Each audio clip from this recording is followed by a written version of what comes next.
नमस्कार, मी सुवर्णा. सकाळच्या बुलेटिनमध्ये आपल्या सगळ्यांचं स्वागत. सुरुवात आपण गोवा विधानसभेच्या मतदानाला सुरुवात झाली आहे त्या बातमीने करतोय. गोव्यामध्ये विधानसभेच्या मतदानाला 7 वाजता सुरुवात झालेली आहे. 40 जागांकरता एकाच टप्प्यात आज मतदान पार पडतंय.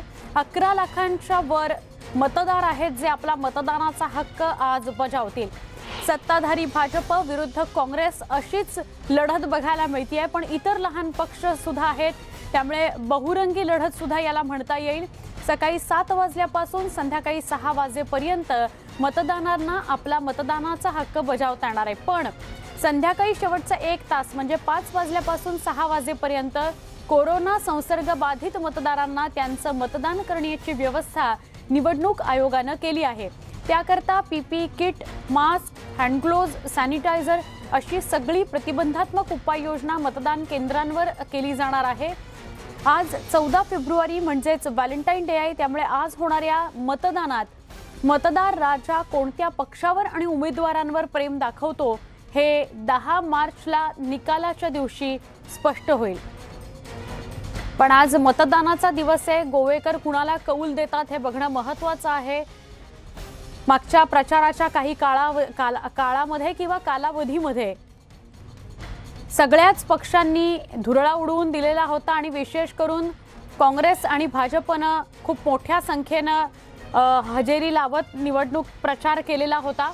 आमचे प्रतिनिधी उदय जाधव आपल्या संपर्कात आहेत. उदय, आजचा दिवस महत्त्वाचा आहे कारण मतदानाचा आजचा दिवस आहे आणि गोव्यामध्ये 40 जागांकरता मतदान पार पडतं आहे. काय अधिक सांगाल? सुरुवात झालेली आहे 7 वाजता मतदानाला.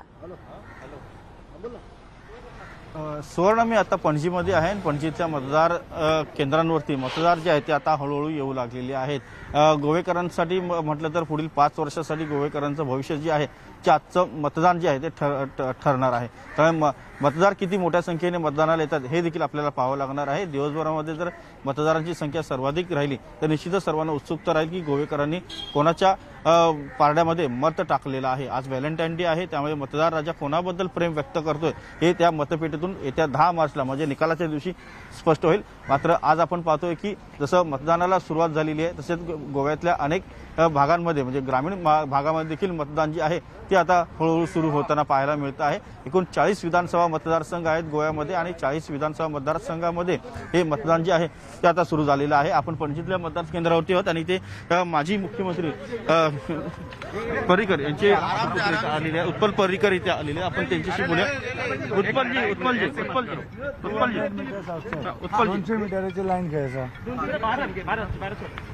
आपण थेट उत्पल पर्रिकर यांच्याशी चर्चा करणार आहोत. ते इथे मतदान केंद्रावरती आलेले आहेत मतदानाची संपूर्ण पाहणी करण्यासाठी. पणजीतला हा मुख्य मतदान केंद्र आहे आणि इथे मतदान जे आहे ते आता सुरळीत सुरू झालेलं आहे. आपण उत्पल पर्रिकर यांच्याशी चर्चा करणार आहोत, बोलणार आहोत.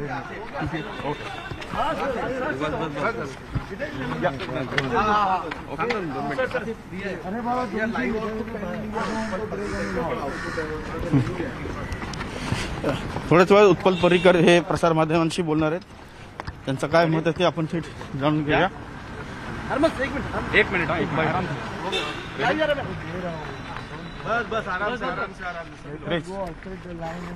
पणजीच्या मतदान केंद्रावर आता आमचे प्रतिनिधी उदय जाधव उपस्थित आहेत. पणजीतलं जे महत्त्वाचं मतदान केंद्र आहे तिथे उत्पल पर्रिकर पोहोचलेले आहेत. ते तिथल्या परिस्थितीचा सगळा आढावा घेत आहेत. First elections, it has been an interesting campaign so far. What has been the response so far? And secondly, what do you think is the... First of all, I'll request everyone to go out and vote. And voting is very important. I just did. Yeah. Response has been good. Yeah.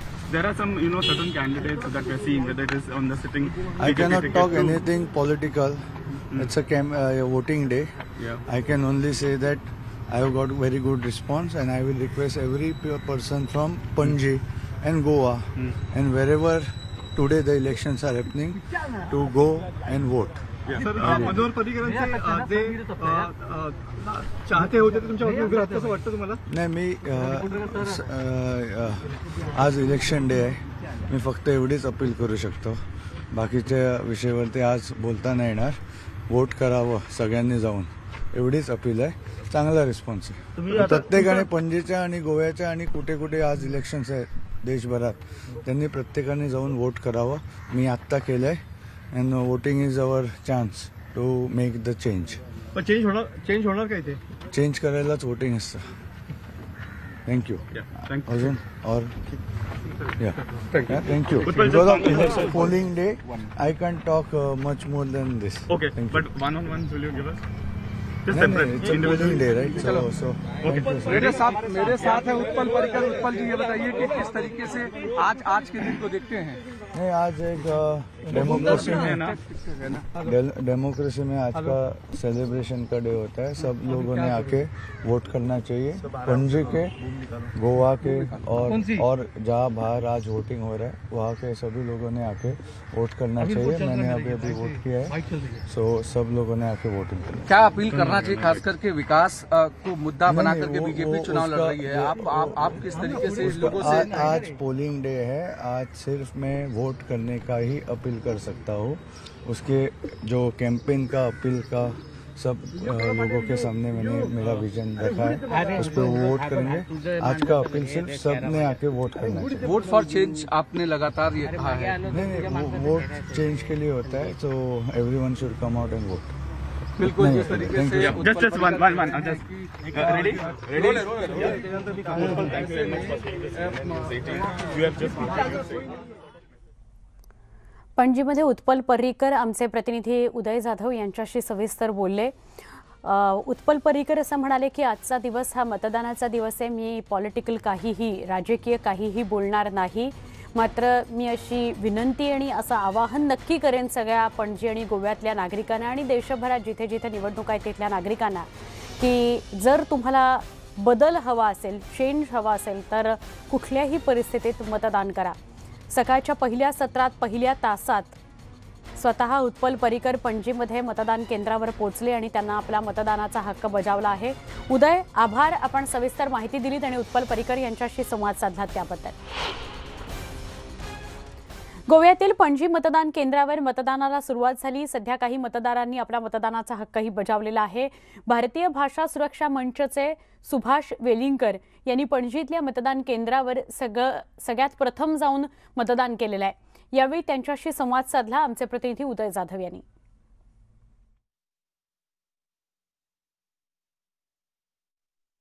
सगळ्यात पहिल्यांदा मतदान करायला आला. तुम्ही मतदान देखील केलेलं आहे. 5 इलेक्शन्स मी पहिल्यांदा मतदान करतो.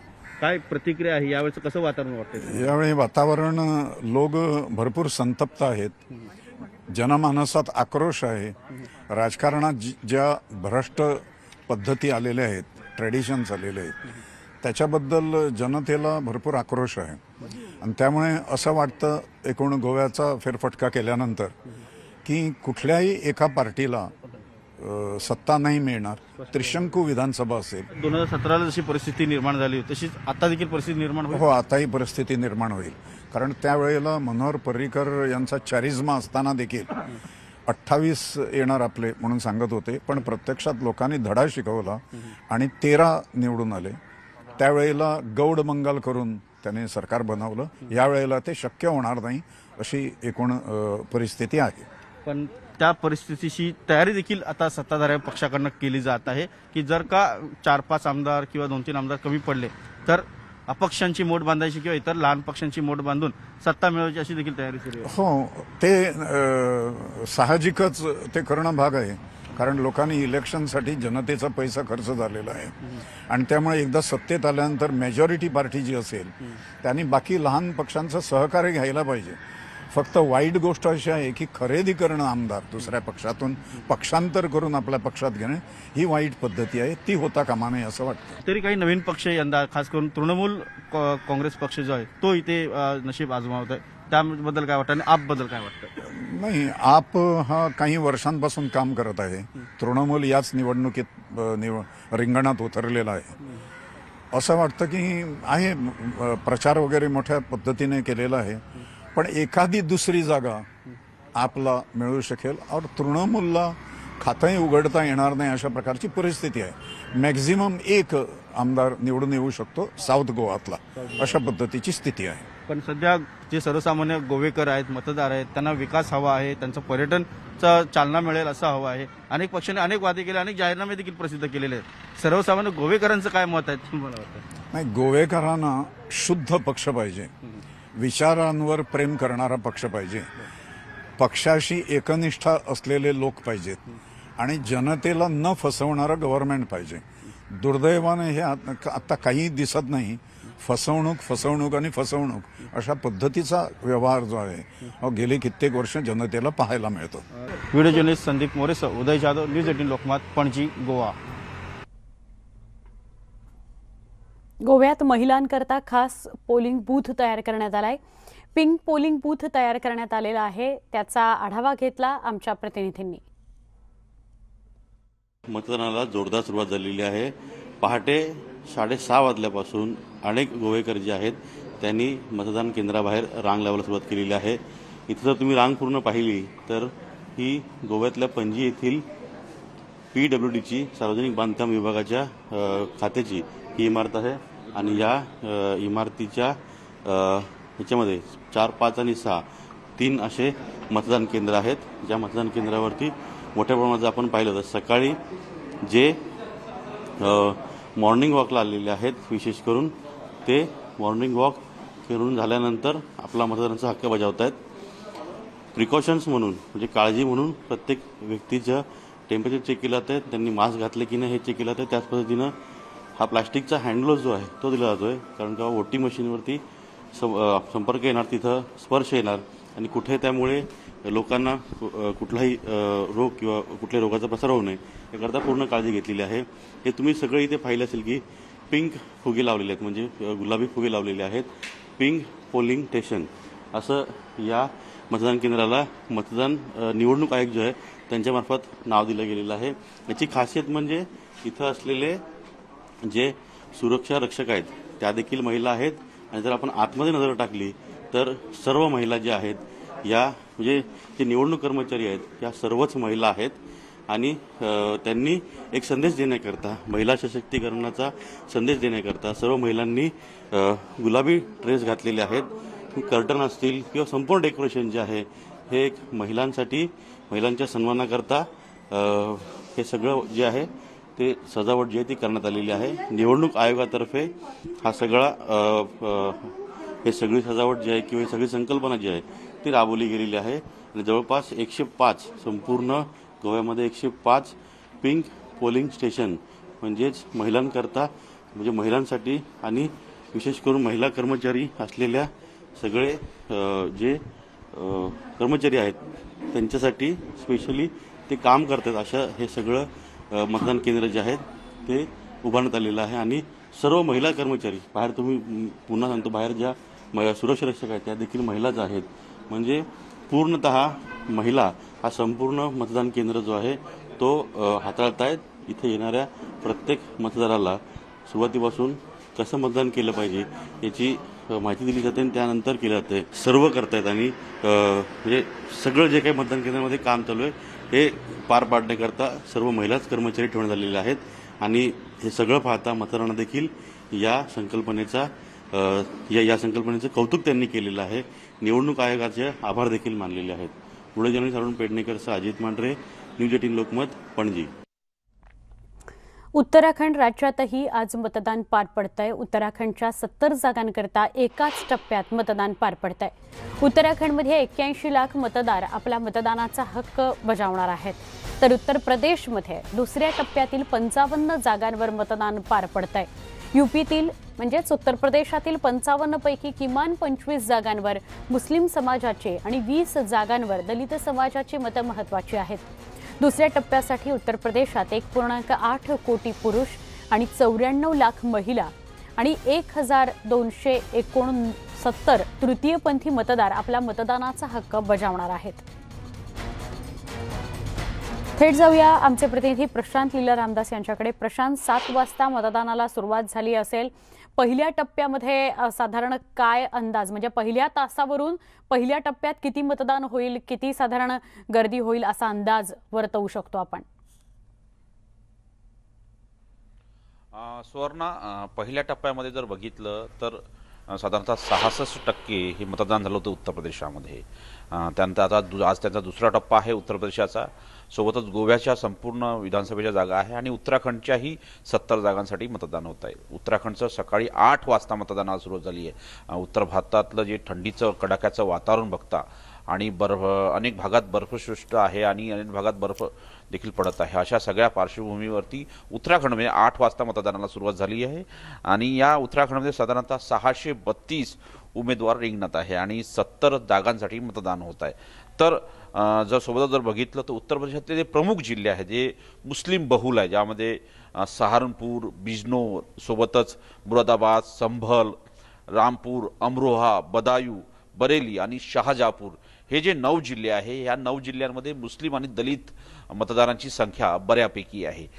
खास करून जर माहिती जी सध्या आम्हाला जी मिळते पहिल्या टप्प्यामध्ये जर उत्तर प्रदेशात बघितलं तर पहिल्या टप्प्यामध्ये बऱ्यापैकी मतदान झाल्यानंतर दुसऱ्या टप्प्यामध्ये त्यापैकी जास्त मतदान व्हावं असा प्रयत्न सर्व राजकीय पक्षांचा. जेवढं जास्त मतदान होईल तेवढी कडाक्याची लढत होईल अशा प्रकारचं संभाव्य आकलन व्यक्त केले जात आहे. पण महत्त्वाचं म्हणजे जर बघितलं या मुस्लिम भागांमध्ये आता रांगा लागलेल्या आहेत मुस्लिम सदृश्य भागांमध्ये आणि तिथे मोठ्या प्रमाणावर मतदान होईल अशा प्रकारची शक्यता व्यक्त केली जात आहे. मुस्लिम महिला ज्या आहेत तर मोठ्या संख्येनं घराच्या बाहेर पडताय आणि त्या मतदान करताय. सोबतच दलित महिला असो दलित पुरुष असो ते देखील असतील आहे.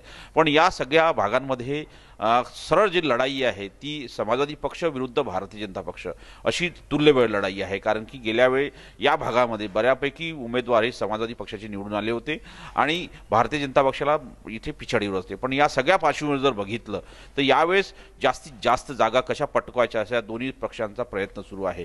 सोबतच आम आदमी पक्ष देखील प्रयत्न करत आहे. सोबतच RJD जे आहे ते देखील प्रयत्न करत आहे आणि सोबतच गेल्या 1 ते 2 वर्षापासून ज्या पद्धतीने दिल्लीत आंदोलन सुरू होतं शेतकऱ्यांचं, त्या आंदोलनाचा मोठा पगडा या इथल्या संपूर्ण परिसरात आहे. हा संपूर्ण परिसर पश्चिमी उत्तर प्रदेश म्हणून ओळखला जातो. गंगा नदीच्या सपाट भागाचा आणि अतिशय सुबक अशी ही आणि असं म्हणता येईल की शेतकरी इथं संपन्न शेतकरी आहे. अशा या संपन्न शेतकऱ्यांच्या परिसरामध्ये आज मतदान होत आहे. त्यामुळे सगळ्यांचं लक्ष लागलंय की या तिन्ही कायद्यानंतर शेतकरी कशा पद्धतीने निर्णय घेतात. कारण की केंद्र सरकारने तिन्ही कायदे परत घेतले कृषी कायदे, पण त्यानंतर आता याबद्दल शेतकरी कशा पद्धतीने ईव्हीएमच्या माध्यमातून आपलं मत प्रदर्शित करतात हे देखील पाहणं महत्त्वाचं ठरणार आहे. सुवर्णा, नक्की. प्रशांत, आभार. आपण सविस्तर माहिती दिलीत. उत्तराखंड आणि उत्तर प्रदेशमध्ये मतदानाला सुरुवात झालेली आहे त्याविषयी आपल्याला प्रशांत अधिक माहिती देत होते. पंतप्रधान नरेंद्र मोदी यांनी संसदेत केलेल्या भाषणाविरोधात काँग्रेस आक्रमक झालेली आहे. भाषणामुळे महाराष्ट्राचा अपमान झाला असा दावा काँग्रेसचे प्रदेशाध्यक्ष नाना पटोले करतायत. त्यामुळे भाजपनं माफी मागावी अशी मागणीही पटोलेंनी केली आहे. भाजपनं माफी मागावी यासाठी नाना पटोले यांच्या नेतृत्वात आज काँग्रेस विधानसभेचे विरोधी पक्षनेते देवेंद्र फडणवीस यांच्या सागर या शासकीय निवासस्थानाबाहेर आंदोलन करणार आहे. नाना पटोलेंनी तसा इशारा दिलाय. मात्र त्यांच्या या घोषणेनंतर महाराष्ट्रातील भाजप नेते सुद्धा आक्रमक झाले आणि काँग्रेसच्या आंदोलनाला भाजप जसंच्या तसं उत्तर देईल असं विधान परिषदेचे विरोधी पक्षनेते प्रवीण दरेकर म्हणाले.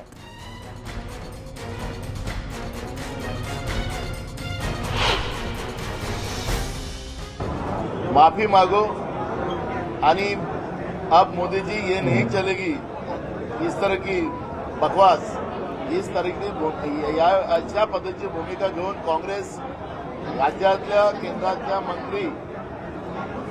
मंत्री आणि राज्यातले खासदार आणि विरोधी पक्ष नेत्यांच्या घरासमोर आंदोलन करते. आज भिवंडीमध्ये आमचं आंदोलन चालू आहे. काल औरंगाबादमध्ये होतं, परवा नागपूरमध्ये होतं, उद्या आमचं तिथं आहे. असं रोज एका मंत्र्याच्या आणि विरोधी पक्ष नेत्यांच्या घराच्या समोर हे आंदोलन चालू आहे. दरम्यान नाना पटोलेंनी आज आंदोलन करणार असल्याचं दिलेलं आव्हान आम्ही स्वीकारतो असं म्हणत दरेकरांनी पटोलेंच्या आव्हानाला उत्तर दिलंय. तसंच त्यांच्यासोबत भाजपचे आमदार प्रसाद लाड यांनीही पटोलेंना इशारा दिला, टोला लगावला. नाना पटोले यांनी सागर बंगल्यावर आंदोलन करण्याचा इशारा दिलाय. त्यांचं आव्हान आम्ही भारतीय जनता पार्टीचे कार्यकर्ते स्वीकारतो. त्यांना जशास तसं उत्तर उद्याच्या आंदोलनाला कार्यकर्ते देतील.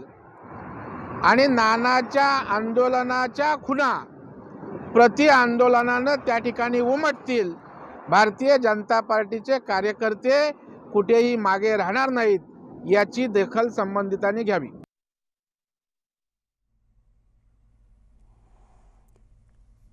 नाना पटोलेंनी सागर या निवासस्थानासमोर आंदोलनाचा इशारा दिल्यानंतर काँग्रेसचे कार्यकर्ते सज्ज झाले आणि त्याला प्रत्युत्तर देत भाजप सुद्धा आक्रमक झालेली आहे। आमचे प्रतिनिधी तुषार रुपनवर यांच्याकडून आपण अधिक माहिती घेऊया। तुषार, एका बाजूला गोवा असेल, उत्तराखंड असेल किंवा उत्तर प्रदेशच्या मतदानासाठीचा आजचा महत्त्वाचा दिवस आणि दुसरीकडे मुंबईमध्ये मात्र तणावाची परिस्थिती निर्माण होऊ शकते सागर या निवासस्थानासमोर, कारण काँग्रेसचे कार्यकर्ते आंदोलन करणार आहेत आणि त्यांना उत्तर द्यायला भाजपचे कार्यकर्ते सुद्धा तिथे जमणार आहेत। आपल्याला या आधी सुद्धा 2 ते 3 नेत्यांच्या घरासमोर असे प्रकार घडलेले बघायला मिळालेत या मागच्या 3-4 दिवसांमध्ये, काय सांगाल? सुवर्ण, आपण एकीकडे पाहिलं तर काही राज्यांमधल्या विधानसभा निवडणुकींचा रणसंग्राम रंगल्याचं आपल्याला पाहायला मिळते, तर दुसरीकडे महाराष्ट्राचे काँग्रेस प्रदेशाध्यक्ष नाना पटोले आपल्याला गेल्या 3 दिवसांपासून आपल्याला आंदोलन करताना पाहायला मिळतात। भाजपा पक्ष कार्यालयाबाहेर त्यांचं आंदोलन सुरू आहे, खासदारांच्या घराबाहेर त्यांचं आंदोलन सुरू आहे आणि आज विरोधी पक्षनेते आणि महाराष्ट्रातले भाजपाचे नेते देवेंद्र फडणवीसांच्या सागर बंगल्याबाहेर या ठिकाणी ते आंदोलन करणार आहेत। अवघ्या काही वेळामध्ये या आंदोलनाला सुरुवात होणार आहे। प्रदेशाध्यक्ष नाना पटोले आणि मुंबई अध्यक्ष भाई जगताप यांच्या नेतृत्वामध्ये हे आंदोलन होणार आहे। अर्थात काँग्रेस विरुद्ध भाजपा ही लढाई आपल्याला आता या ठिकाणी काही वेळामध्ये रस्त्यावरती सुरू होताना पाहायला मिळणार आहे। सध्या मी नाना पटोले यांच्या निवासस्थानाबाहेर या ठिकाणी उभा आहे आणि या निवासस्थानाबाहेर आपल्याला पोलिसांचा बंदोबस्त देखील असल्याचं या ठिकाणी पाहायला मिळतंय, कारण की नाना पटोलेंनी ज्या प्रकारे इशारा दिला होता की मी विरोधी पक्षनेते देवेंद्र फडणवीस यांच्या सागर बंगल्या ठिकाणी जाऊन आंदोलन करणार आहे, संपूर्ण राज्यभर हे आमचं आंदोलन सुरू राहणार आहे। मात्र नाना पटोलेंना देखील या ठिकाणी भाजपाच्या नेत्यांनी इशारा दिल्याचं आपल्याला पाहायला मिळतंय की नाना तुम्ही बंगल्यावरती येऊन दाखवा, आम्ही देखील तुम्हाला प्रसाद देऊ, ह्या प्रकारची देखील विधानं भाजपाच्या नेत्यांकडून आपल्याला करताना पाहायला मिळालेली आहेत। मात्र आज मुंबईमध्ये आपल्याला राजकीय शिमगा रंगणार यामध्ये मात्र कुठलीही शंका नाही, कारण की दोन्ही उभय पक्षातले कार्यकर्ते आपल्याला रस्त्यावरती भिडताना पाहायला मिळणार आहेत, कारण की यापूर्वी देखील आपण पाहिलं असेल तर अनेक वेळा प्रसाद लाड असतील किंवा काँग्रेसचे कार्यकर्ते असतील किंवा शिवसेनेचे कार्यकर्ते असतील एक ठिकाणी विरोधात आपल्याला लढताना पाहायला मिळाले। सागर या निवासस्थानासमोर काँग्रेस आणि भाजप आमने सामने येतील, त्यांचे कार्यकर्ते आणि नेते आमने सामने येतील। तुषार, आपण असेच संपर्कात राहा। नाना पटोलेंच्या आंदोलनाच्या इशाऱ्याला भाजपनं सुद्धा प्रत्युत्तर देण्याचा इशारा दिलाय, त्यामुळे मुंबईत आज काँग्रेस आणि भाजप कार्यकर्ते एकमेकांच्या समोर उभे ठाकतील असं चित्र आहे। आपल्या प्रतिनिधी प्रणाली कापसे सुद्धा मुंबईतून आपल्या सोबत आहेत, त्यांच्याशीही अधिक आपण संवाद साधणार आहोत। प्रणाली, आज मुंबईमधलं चित्र वेगळं असेल, कदाचित भाजप आणि काँग्रेसचे कार्यकर्ते आमने सामने येऊन संघर्ष निर्माण होऊ शकतो, त्या दृष्टीने पोलीसही सज्ज असतील, काय अधिक सांगाल? सुवर्ण, मी सध्या आमदार प्रसाद लाड यांच्या सायन कार्यालयाच्या बाहेर आहे, जिथे तुम्ही बघू शकता आहात की एक प्रकारची पोलीस छावणीच इथं उभी करण्यात आली असं म्हटलं तरी चालेल, कारण ठरलेलं आहे ते प्रसाद लाड यांनी सुद्धा दिलेलं आवाहन। प्रसाद लाड यांनी काँग्रेसने जे आव्हान दिलं आहे त्या आव्हानाला प्रत्युत्तर देण्याचा इशारा दिलेला आहे आणि त्यासाठी भाजपचे कार्यकर्ते हे प्रसाद लाड यांच्या या कार्यालयाच्या बाहेर जमणार आहेत। इथून कार्यकर्त्यांसह प्रसाद लाड हे BKC परिसराकडे कडून सिलिंगकडे जातील, तिथे आशिष शेलार आणि त्यांचे कार्यकर्ते जे आहेत ते सुद्धा त्यांना एकत्रित भेटणार आहे आणि तिथून सगळा हा कार्यकर्त्यांचा ताफा पुढे सागर बंगल्याच्या दिशेने निघणार आहे। एकूणच काँग्रेसनं जी काही आंदोलनाचा इशारा दिलाय त्या आंदोलनाच्या इशाऱ्याला भाजपनं तेवढंच जोरदार प्रत्युत्तर देण्याचा निर्णय घेतलेला आहे आणि त्याचाच परिपाक म्हणून आपण पाहतोय की तुर्तास आमदार प्रसाद लाड यांच्या घरात यांच्या जे कार्यालय आहे सायन परिसरातलं त्याच्या बाहेर इतका मोठा पोलीस बंदोबस्त लावण्यात आलेला आहे। पण मग प्रणाली, काँग्रेसला आपण जशास तसं, हो बरोबर आहे तुझं म्हणणं की प्रसाद लाड यांनी जशास तसं उत्तर देऊ असं आक्रमकपणे म्हटलेलं आहे, त्यामुळे त्यांना या त्यांच्या कार्यालयापासून ते सागर बंगल्यापर्यंत जाऊ दिलं जाईल का? कारण एवढी पोलीस कुमक का मागवली गेली आहे किंवा का तैनात केली गेली आहे? जसं या दोन पक्षांनी आपापली स्ट्रॅटेजी तयार केलेली आहे तशीच स्ट्रॅटेजी नक्कीच मुंबई पोलिसांनी सुद्धा तयार केलेली असेल, परंतु जी माहिती मिळते त्यानुसार यांना एकत्रित सागर बंगल्यापर्यंत तर जाऊ दिलं जाणार नाही, परंतु त्याच्या अलीकडेपर्यंत मात्र त्यांना जाऊ दिलं जाईल आणि हा बराचसा एक मोठा पट्टा आहे. त्यानिमित्तानं का असेना पण भाजपला सुद्धा शक्ती प्रदर्शन करण्याची संधी मिळणार आहे, जसं शक्ती प्रदर्शन काँग्रेसच्या वतीनं केलं जाणार आहे. त्यामुळे या दोन्ही पक्षांचं समाधान होईल अशी परिस्थिती जी आहे ती नक्की मुंबई पोलीस सुद्धा तयार करतील आणि परिणामी जो राडा आहे तो होऊ नये असा प्रयत्न पोलिसांच्या वतीनं असेल, परंतु दोघांनाही आपली मनशांती करण्याची संधी मात्र पोलीस देतील अशी शक्यता नाकारता येत नाही. त्यामुळे सायनपासून सीलिंग आणि सीलिंग पासून वरळी नाका आणि पुढे पेडर रोडपर्यंत तरी या सगळ्या कार्यकर्त्यांना जाऊ दिलं जाईल अशी शक्यता नाकारता येत नाही, परंतु दरम्यान काहीही होऊ शकतं. त्यामुळे आपण सतत या संपूर्ण आंदोलकांबरोबर शेवटपर्यंत असणार आहोत. सुवर्ण नक्की. प्रणाली, मात्र नितीन गडकरींच्या घराखाली घडलेला प्रकार किंवा भागवत कराड यांच्या घरापर्यंत काँग्रेस कार्यकर्त्यांना जाऊ दिलं नाही, पण तणाव मात्र प्रचंड निर्माण झालेला होता आणि ही तर मुंबई आहे, त्यामुळे मुंबईत आणि त्यात भाजपच्या नेत्यांची आक्रमकता, त्यांनी दिलेल्या प्रतिक्रिया या सगळ्यावरून पोलीस मात्र सज्ज दिसत आहेत कुठलीही तणावाची परिस्थिती निर्माण होऊ नये म्हणून. तिकडे सागर बंगल्याच्या बाहेर सुद्धा खूप मोठ्या प्रमाणात पोलीस बंदोबस्त आहे. या सगळ्या गोष्टी बघता काँग्रेसचं जे आंदोलन आहे त्याला परवानगी दिली गेली आहे का परवानगी न घेता आमने सामने हे दोन्ही पक्ष येऊ शकतात? खरं तर काँग्रेसने 3-4 दिवसांपूर्वीपासून हा इशारा दिलेला होता. त्यामुळे त्या घडीला त्यांचे स्थानिक जे कार्यकर्ते असतात ते तिथून परवानगी काढत असतात.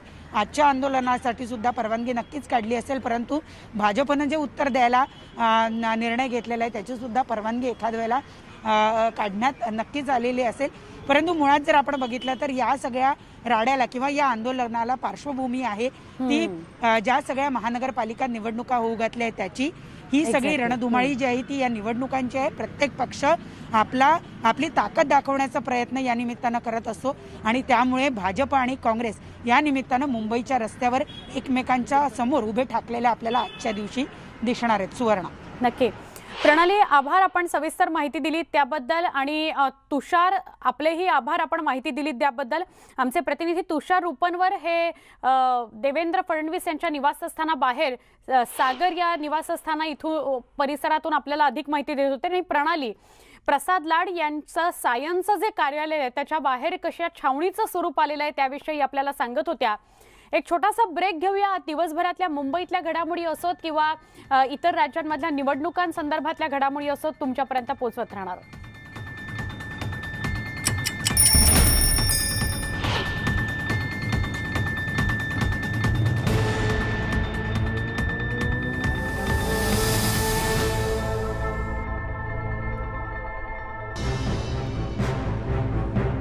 फेब्रुवारीला 11 वाजता न्यूज 18 लोकमतवर बातमी. अधिकाऱ्यांकडून कुठली ठोस उपाययोजना आतापर्यंत झालेली नाही. 2 तासातच प्रशासनाकडून बातमीची दखल. लेआउट तयार करून सगळी माहिती आम्ही गडकरी साहेबांना पाठवणार आहोत. नवले पुलावरील ब्लॅक स्पॉटचा नव्यानं DPR. न्यूज 18 लोकमतवर बातमी म्हणजे इम्पॅक्टची हमी.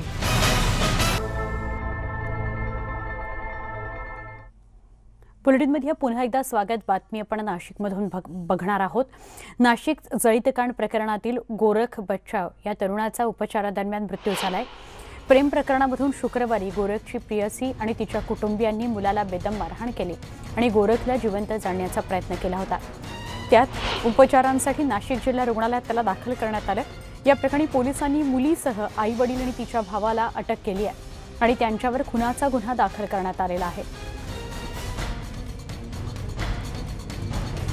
आधी असं कळलं होतं की गोरख या सगळ्या प्रकरणामध्ये 55% भाजल्यानंतर याविषयी स्पष्टता झाली की तो 80% भाजलेला आहे.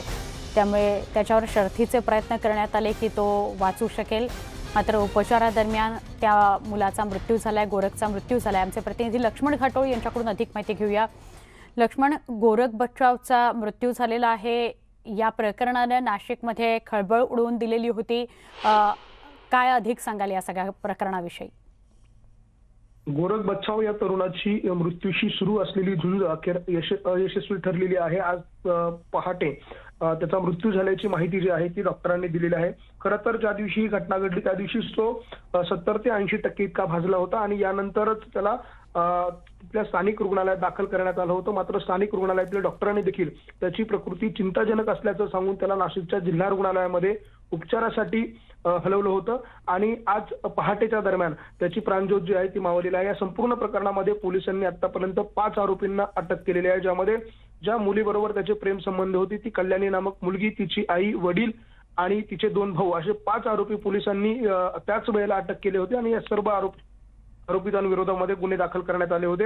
आता या सर्व आरोपींविरोधात खुनाचा गुन्हा दाखल करण्याची कारवाई पोलिसांकडून केली जाते. मात्र अशा प्रकारे एका तरुणाला जिवंत झाल्यामुळे संपूर्ण नाशिक जिल्ह्यात आणि महाराष्ट्रात हळहळ व्यक्त केली जाते. खरं तर आज सर्वत्र व्हॅलेंटाईन डे साजरा होतोय, मात्र व्हॅलेंटाईन डेच्याच दिवशी अशा प्रकारे एका तरुणाचा प्रेम प्रकरणातून मृत्यू झाल्यामुळे हळहळ व्यक्त केली जाते. नक्की लक्ष्मण, धन्यवाद माहिती दिल्याबद्दल. आरोपींविरोधात खुनाचा गुन्हा दाखल झालेला आहे. गोरख बच्चाव याचा मात्र मृत्यू झालेला आहे. तो साधारण 80% अधिक भाजला होता. प्रियसी आणि प्रियसीच्या घरच्यांनी त्याला मारहाण केली आणि त्यानंतर पेट्रोल टाकून त्याला पेटवून दिलेलं होतं. महाराष्ट्रातील ओबीसींनी आपली ताकद ओळखावी असं आवाहन गृहनिर्माण मंत्री जितेंद्र आव्हाड यांनी केलंय. इतकंच नव्हे तर या देशात वाघ, सिंह, बकरे, कुत्रे, मांजरं यांची गणना होते, मात्र माणसातील वाघांची म्हणजे ओबीसींची जातगणना केली जात नाही असंही आव्हाड म्हणाले. त्याचबरोबर शिवरायांच्या सैन्यात सर्वाधिक ओबीसी होते, मात्र आता हा ओबीसी शांत झालाय असंही ते म्हणाले. शिक्षणातील आरक्षणही संपणार असल्यानं मंडल आयोगाची दुसरी लढाई सुरू करावी लागेल असा इशाराही त्यांनी दिला.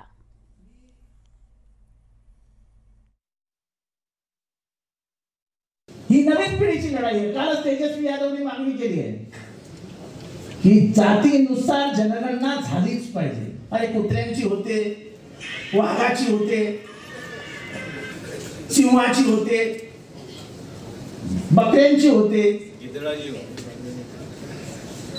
ते मला माहिती गिधडाचं वगैरे मला जी माहिती आहे तुम्हाला गाईचे सोडा. तुमच्यासारख्या वाघांची, माणसातल्या वाघांची जनगणना होत नाही. आपली जर ताकद राजकारण्यांना कळली नाही तर आपल्याला ते गृहीत धरतील आणि कोणीही आपल्या ओबीसीला गृहीत धरता कामा नये यासाठी तुम्ही एक व्हा. जर बिहारमधला मुख्यमंत्री ओबीसी ठरू शकतो, जर उत्तर प्रदेश मधला मुख्यमंत्री ओबीसी ठरू शकतो, तर महाराष्ट्रातला मुख्यमंत्री ओबीसी का ठरू शकत नाही? जो आपली संख्या मोठी आहे हा प्रश्न तुम्ही स्वतःला विचारा. पुढच्या बातमीकडे वळतोय. मुंबईतल्या रेरोड परिसरातील रेल्वे रुळालगतच्या काही झोपड्या नुकत्याच हटवण्यात आल्या. या झोपड्या हटवण्याकरता वर्षानुवर्ष प्रयत्न करण्यात आले. इतकंच नाही तर यापूर्वी अनेकदा त्या हटवण्यात सुद्धा आल्या आहेत, परंतु पुन्हा त्या ठिकाणी नव्या झोपड्या तयारही होतात. यामुळे रेल्वेची सुरक्षितता कायम धोक्यात असते. या संदर्भात रेरोड परिसरातून आढावा घेतला आमच्या प्रतिनिधी प्रणाली कापसे यांनी. मुंबईची लोकल ही मुंबईची लाईफलाईन असते, परंतु हीच लाईफलाईन अनेक वेळा धोक्यात सुद्धा येते. आपण सध्या मुंबईच्या रेरोड परिसरात आहोत आणि या रेरोड परिसराच्या मुख्य रस्त्यावर जर आपण बघितलं तर दोन्ही बाजूला झोपड्या होत्या. असं लक्षात आलं आहे की रेल्वेच्या सुरक्षेच्या दृष्टीनं या झोपड्या अतिशय धोकादायक आहेत, कारण झोपड्यांमध्ये वेगवेगळे ज्वलनशील पदार्थ असतात. इतकंच नाही तर या झोपड्यांच्या बाजूनं आपण पाहतोय हाय टेन्शन वायर जाते, त्यामुळे झोपड्यात राहणाऱ्या लोकांसाठी सुद्धा आणि रेल्वेतून प्रवास करणाऱ्या प्रवाशांसाठी सुद्धा या झोपड्या ज्या आहेत त्या रेल्वेच्या सेफ्टी झोनमध्ये येतात आणि त्यामुळे त्या काढल्या जाव्या अशी वारंवार मागणी होत होती. गेले कित्येक वर्ष रस्त्याच्या या दुतर्फा शेकडो झोपड्या होत्या ज्या काढण्याचा प्रयत्न केला जात होता, परंतु दरवेळेला काहीतरी राजकीय लोक जे आहेत त्यामध्ये हस्तक्षेप करायचे. काही विशिष्ट धर्माच्याच लोकांवर सातत्यानं कारवाई केली जाते असं सुद्धा म्हटलं जात होतं आणि परिणामी जर बघितलं तर यांच्यावर कारवाई करणं कठीण होत होतं. मुंबईत जवळपास अशा जर आपण पश्चिम रेल्वे आणि मध्य रेल्वे असं पकडलं तर मध्य रेल्वेच्या रेल्वे रुळाच्या बाजूला अशा जवळपास 4000 झोपड्या आहेत ज्या सेफ्टी झोनमध्ये येतात, तर पश्चिम रेल्वेच्या जवळपास 400 94च्या जवळपासच्या झोपड्या येतात आणि त्यामुळे एकूण जर आपण या झोपड्या पकडल्या तर 4494 झोपड्या ज्या आहेत त्या सेफ्टी झोनमध्ये येतात. आपण बघतोय की अगदी रेल्वे रुळावर या ठिकाणी कामसुद्धा सुरू आहे आणि त्याला लागून या सगळ्या झोपड्या होत्या. खरं तर काही दिवसांपूर्वी या झोपड्यांवर कारवाई केली गेली आहे, परंतु त्यामुळे आता मागणी अशी होते आहे की प्रधानमंत्री आवास योजनेअंतर्गत या सगळ्या लोकांना घरं दिली जावी. मुळात जर आपण बघितलं तर मुंबईमध्ये रेल्वे रुळाच्या बाजूच्या ज्या जागा आहेत या जागा रेल्वेच्या अंतर्गत येतात आणि खरं तर त्यांची सेफ्टी बघणं हे जेवढं रेल्वे विभागाचं काम आहे तेवढंच त्या राज्य शासनाची सुद्धा जबाबदारी असते. परंतु ते करण्यात कुठेतरी अपयशी ठरतं सरकार आणि परिणामी अशा पद्धतीनं मोठ्या प्रमाणावर झोपड्या निर्माण होतात. व्हिडिओ जर्नलिस्ट उमेश गोविलकरसह प्रणाली कापसे, न्यूज 18 लोकमत, रेरोड. देशाच्या इतिहासातील सगळ्यात मोठ्या IPOसाठी सेबीने दरवाजे खुले केलेले आहेत. त्यामुळे LICच्या आजवरच्या सगळ्या विक्रमांना मोडीत काढणाऱ्या बहुप्रतीक्षित IPOसाठीचा मसुदा प्रस्ताव सेबीकडे दाखल झालेला आहे. सार्वजनिक क्षेत्रातील या सगळ्यात मोठ्या विमा कंपनीतील 5% हिस्सा सरकारकडून विकला जाणार असल्याचं सेबीकडे मसुदा प्रस्तावातून दाखल होत आहे किंवा तसं स्पष्ट होत आहे. सरकारकडून विकले जाणारे ₹10 दर्शनी मूल्याचे 31 कोटी 60 लाख समभाग अधिमूल्यासह विक्रीला खुले होतील. त्यामुळे या विक्रीतून उभा राहणारा संपूर्ण निधी सरकारी तिजोरीत जमा होणार आहे.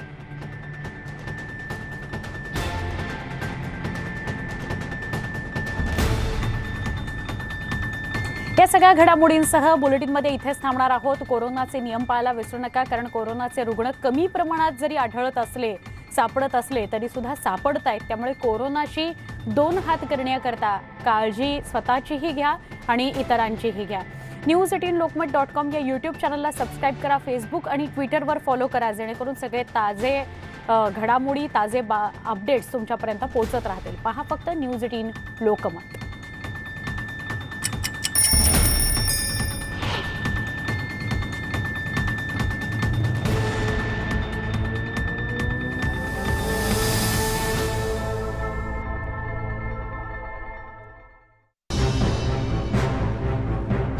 फेब्रुवारीला 11 वाजता न्यूज 18 लोकमतवर बातमी. अधिकाऱ्यांकडून कुठली ठोस उपाययोजना आतापर्यंत झालेली नाही.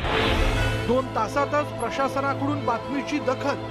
लेआउट तयार करून सगळी माहिती आम्ही गडकरी साहेबांना पाठवणार आहोत. नवले पुलावरील ब्लॅक स्पॉटचा नव्यानं DPR. न्यूज 18 लोकमतवर बातमी म्हणजे इम्पॅक्टची हमी.